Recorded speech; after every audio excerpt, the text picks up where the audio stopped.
Gente, eu conversei, agora vou trazer informação exclusiva para vocês, com o filho de um dos fundadores do Hamas, Mosab Hasan Yousef.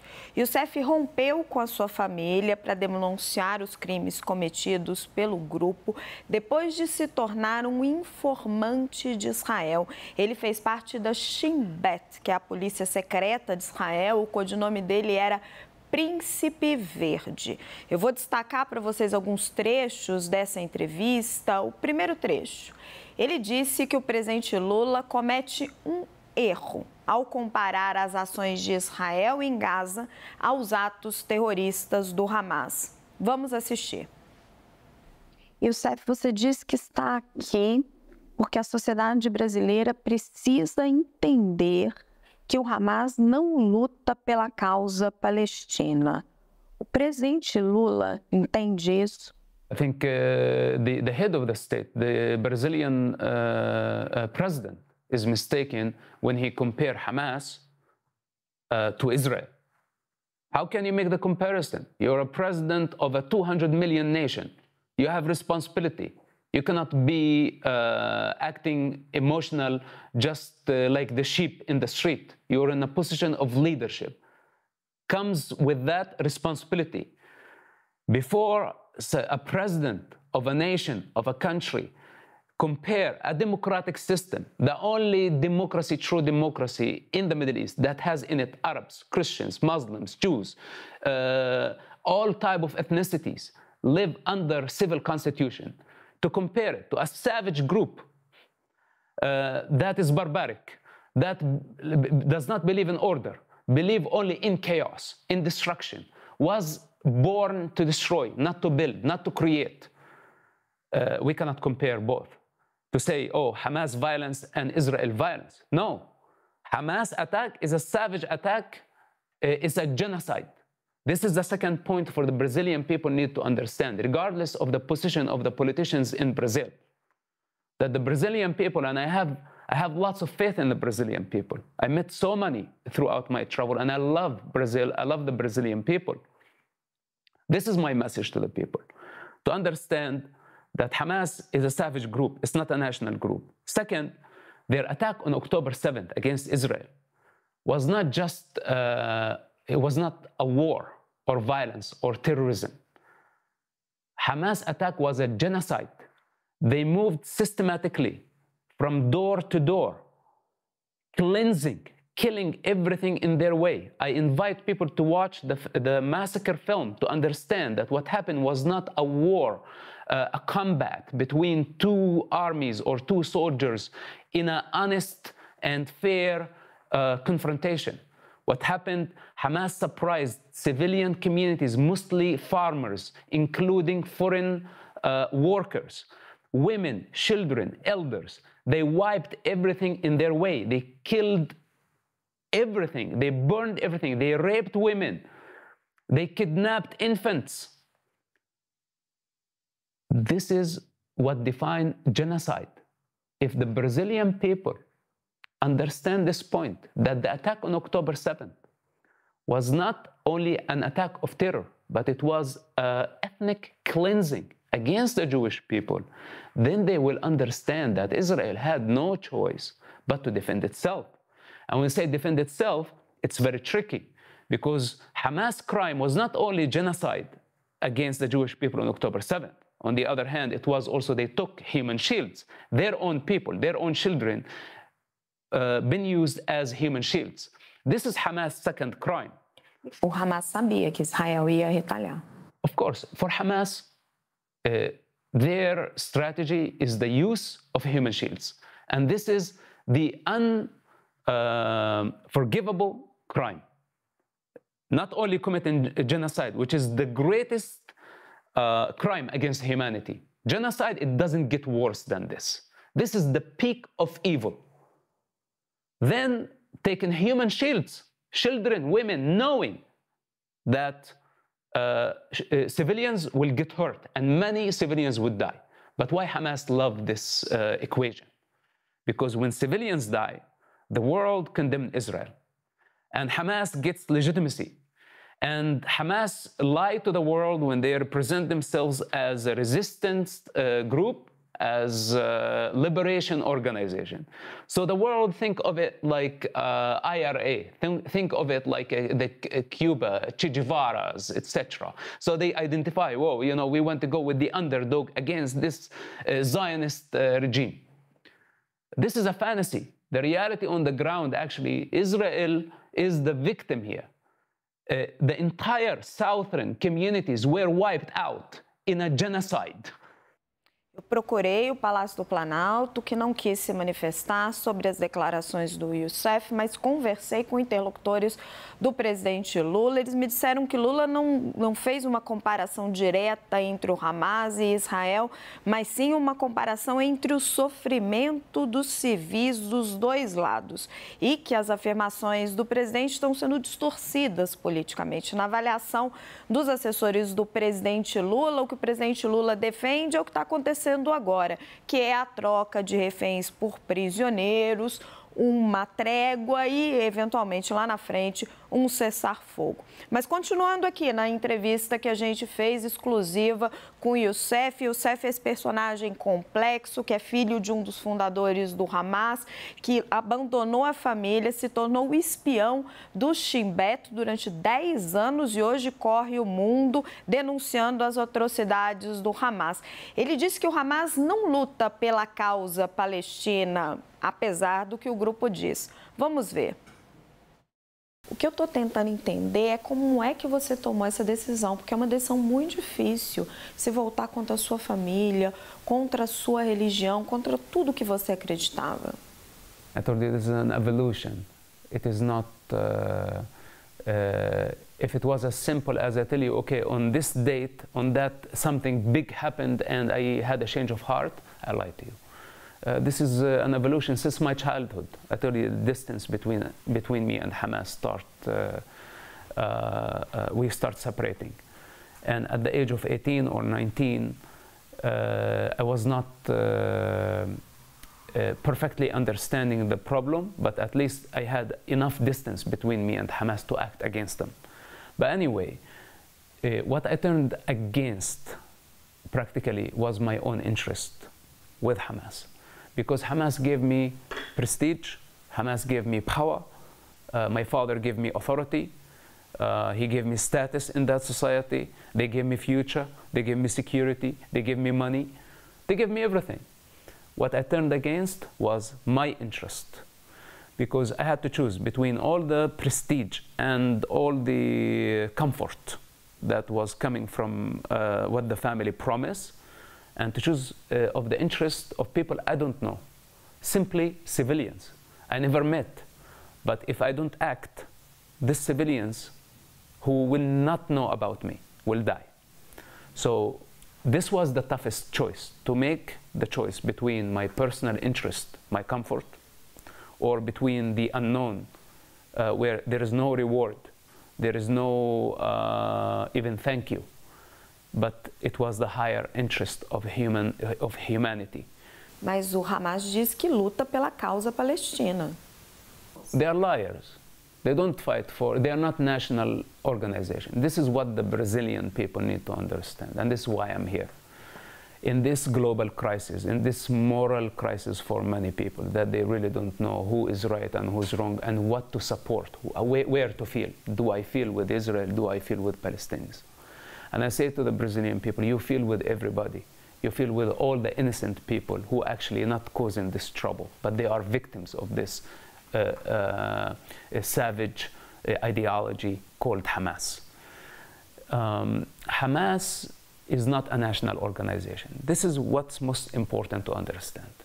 If Hamas was a national, political, and liberation movement with pure intention to protect civilians and fight occupation, as they say, then they wouldn't have a problem recognizing the state of Israel right to exist and build a Palestinian state next to the state of Israel. But Hamas' problem is much bigger than political problem, because Hamas' war against the state of Israel is a religious war. It's a holy war. that is calling to annihilate the Jewish race in order to build an Islamic state on the rubble of the state of Israel. And they don't stop there. After destroying Israel, building an Islamic state, they still don't believe in political borders. Their aspiration, their ultimate goal is to build an Islamic state, a global state everywhere. Even in Brazil, even in Europe. They think they are the sword of God on earth. This is Hamas ideology. They think they are the governing force that has the Islamic constitution, that the only governing force that qualify to rule earth. Well, this is Nazism. What was Nazism? This is this ideology that it's only one race, it's only one earth, and only one ruler that is a Muslim ruler. So all other ethnicities, not only the Jewish ethnicity, all other nationalities are cancelled. So for Hamas, they don't believe in nationalism. They don't believe actually in politics and political borders and coexistence, let's say, with any other country, not only Israel. So with this type of mentality, if we understand that this is Hamas' goal, and by the way, I'm not accusing Hamas. This is Hamas' charter. So for those who want to educate themselves before they make a judgment on the situation, read Hamas' charter, see what it is. You will find that this is what they are calling for, the annihilation of the state of Israel. This is a religious war against the world. Hence, the world cannot accept this type of mentality. It's not about Hamas right, Israel wrong, or vice versa. Gente, uma nova informação chegando das Forças de Defesa de Israel. A Cruz Vermelha diz que recebeu mais um grupo de 11 reféns. Essa é a quarta leva de civis soltos pelo Hamas como parte do acordo com Israel. Até ontem, 58 reféns haviam sido liberados, entre eles 39. Perdão, estou corrigindo, estou vendo aqui a informação certinha. Então, Israel, Cruz Vermelha recebeu 11 reféns. Essa é a quarta leva de civis soltos pelo Hamas, parte do acordo com Israel. O Catar confirmou que o acordo foi renovado hoje, que a trégua deve durar mais 2 dias, começando a partir de agora. Então, as imagens que estão chegando agora e a informação que chega agora de que a Cruz Vermelha recebeu o grupo de 11 reféns que foram soltos pelo Hamas. Voltando aqui para a nossa entrevista exclusiva, mais um trechinho para vocês. Yousef afirmou que enquanto houver a ideia de violência atrelada à criação de um Estado único, o único caminho seria a autodestruição. Vamos assistir, ele fala um pouquinho dessa trégua. Qual é o futuro que você enxerga para o seu povo? É ser governado por uma outra autoridade palestina que não seja o Hamas? Qual é o futuro que você enxerga para o seu povo? Nobody knows the future. But if we continue giving Hamas legitimacy, the future will continue to be into the unknown. If we eradicate Hamas, what I know for sure, that there will be more moderate Palestinian leaderships that have learned that violence is a dead end. By destroying Hamas, by removing them from power, which is within the ability of Israel, if we give them enough cover to do the job on behalf of humanity, eradicating a savage group.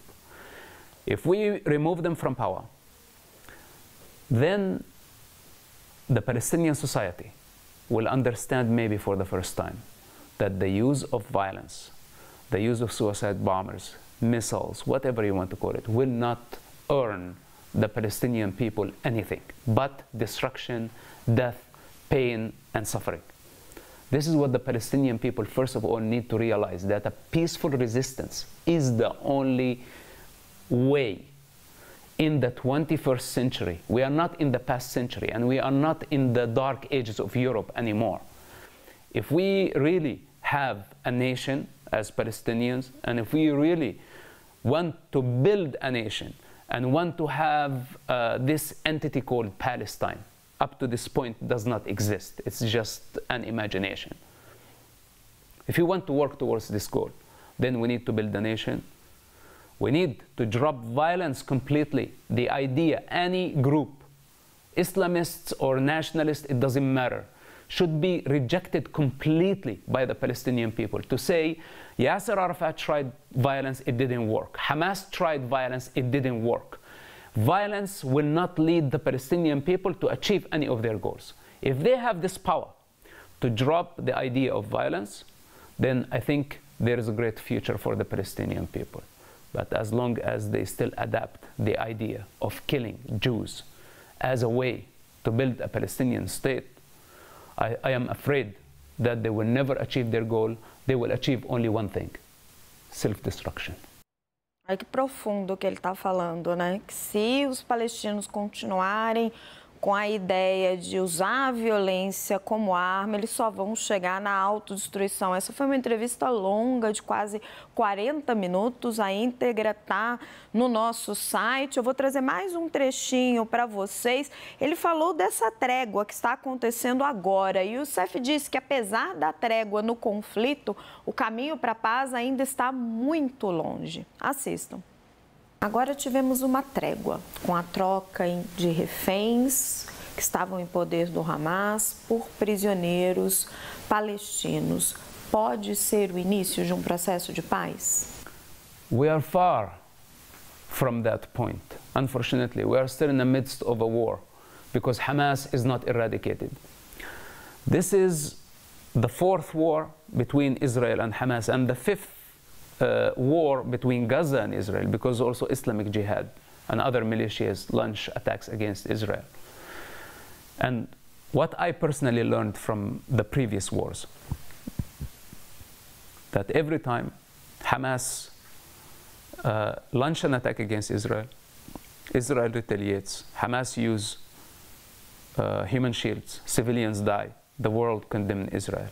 And this is how Hamas think they win, by cornering Israel, by delegitimizing the state of Israel on a global level, by showing Israel that Israel is a violent state. And the world tend to blame Israel, and Hamas knows the outcome, that everybody will blame Israel, nobody would blame Hamas for this. And this is Hamas' game. So the first war, they did this. After the war, they gained power and money. The second war, same game. And Hamas kept growing. And now with every ceasefire, they get legitimacy. Because democracy should never negotiate with savages and terrorists, for a reason. Because savages and terrorists don't negotiate. They don't believe in dialogue. They don't believe in the other. They don't believe in diversity. They want it to be only one-way ticket to hell. So with that said, democracy that believe in the other, in the democratic process, don't sit down and negotiate with terrorists. The moment democracies bend like this, like now Israel under the pressure of the international community, of the United States, United Nations, had to compromise and had to negotiate with Hamas. Hamas' biggest victory today is legitimacy. They got legitimacy. They became a legitimate counterpart across the table from a democratic system. So they became equal, meaning that their violence is validated, and this is how Hamas wins. And if this continue like this, a year from now or 2 years from now, Hamas will be 1,000 times stronger, and their next attack, their next war against Israel will be much deadlier. So the world need to choose. Do they want just to take a pill and escape reality? Or do we want to take responsibility and say, wait a second, eradicating Hamas, priority number one. And we don't stop. We should fight united. All democracies, including Brazil, give Israel as a democratic model, not only as a Jewish state, but as a democratic model in the Middle East, to support this model against savages and having priority to eradicate a savage, terrorist, Islamist, ISIS, whatever you want to call them, that they are threatening the global security. Once we eradicate this group, and I think it is going to take a lot longer than people thinking, the truce now brought 50 hostages back to their families, and this is a victory for humanity. But also it's a victory for Hamas, because Hamas got legitimacy out of this. But when we choose between humanity and we choose of the inflation of a savage ego, it's okay, we can choose between humanity for now. But this is just a small pause. And my recommendation, as someone who knows Hamas very well, and someone who knows Israel very well, my recommendation that Israel must hit Hamas 1,000 times harder after this pause of fire, because we have no other option but to eradicate the savages. If we don't eradicate them, this war, this time, we are going to pay a much higher price tomorrow. Gente, essa foi uma entrevista delicadíssima com esse personagem tão instigante. Fica meu agradecimento aqui também à nossa editora, Derla Cardoso, que me ajudou aí a separar as sonoras e a preparar esse material para vocês.